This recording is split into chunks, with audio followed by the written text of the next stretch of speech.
Court में, high court में सुनवाई हुई, दो अलग अलग कोर्ट में सुनवाई हुई। आज हाई कोर्ट में हुआ क्या?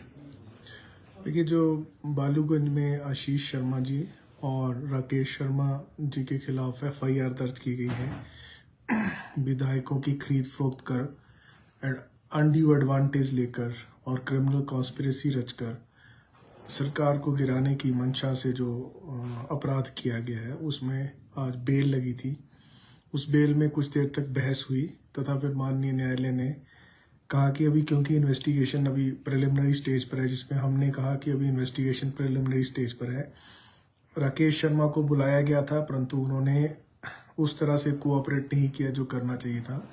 और वो एक सब रिकॉर्डेड तथ्य है कि क्या क्या बातें उन्होंने कही और इन्वेस्टिगेटिंग ऑफिसर्स को भी धमकाया।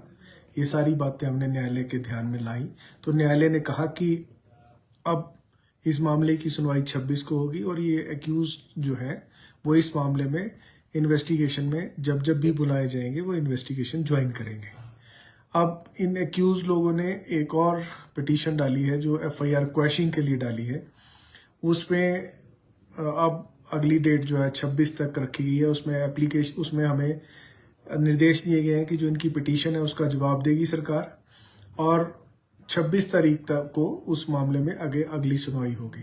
तो इन दोनों मामलों में जो सारांश में मैं कह सकता हूं कि 26 तारीख के बाद ही कोई अगली कार्रवाई होगी। तब तक इन्वेस्टिगेशन जमानत की अवधि क्या 26 तारीख तक ही बढ़ गई है? हाँ, अब अग्रिम जमानत की जो अवधि है वो 26 तारीख तक बढ़ी है और अग्रिम जमानत की शर्तों के अनुसार उन्हें जब जब भी पुलिस अधिकारी थाने में बुलाएंगे या इन्वेस्टिगेशन के लिए बुलाएंगे उन्हें आना पड़ेगा। एक बात आपने कोर्ट में और भी कही है कि राकेश शर्मा धमका रहे हैं जांच अधिकारी को और कह रहे हैं सरकार 2 महीने की मेहमान है और वो आत्महत्या करने जैसा कठोर कदम उठाने की भी चेतावनी दे रहे हैं।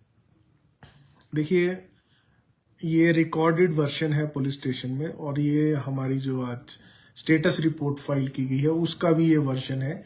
उस सब में ये कहा गया है कि राकेश शर्मा जी को जब बुलाया गया था तो उन्होंने इन्वेस्टिगेशन ज्वाइन करने के बजाय अपने पूर्व पद का रोब दिखाते हुए अधिकारियों को डराने धमकाने की कोशिश की, परंतु हम ने उस सारे तथ्यों को रिकॉर्ड करने के पश्चात कोर्ट के समक्ष रखा और इन्हीं तथ्यों के आधार पर कोर्ट ने आगे निर्णय लिया कि मामले की सुनवाई को आगे स्थगित किया जाता है। पहले ये लोग इन्वेस्टिगेशन ज्वाइन करें और अगर इन्वेस्टिगेशन की स्थिति को देखते हुए ही अग्रिम जमानत पर अंतिम फैसला होगा।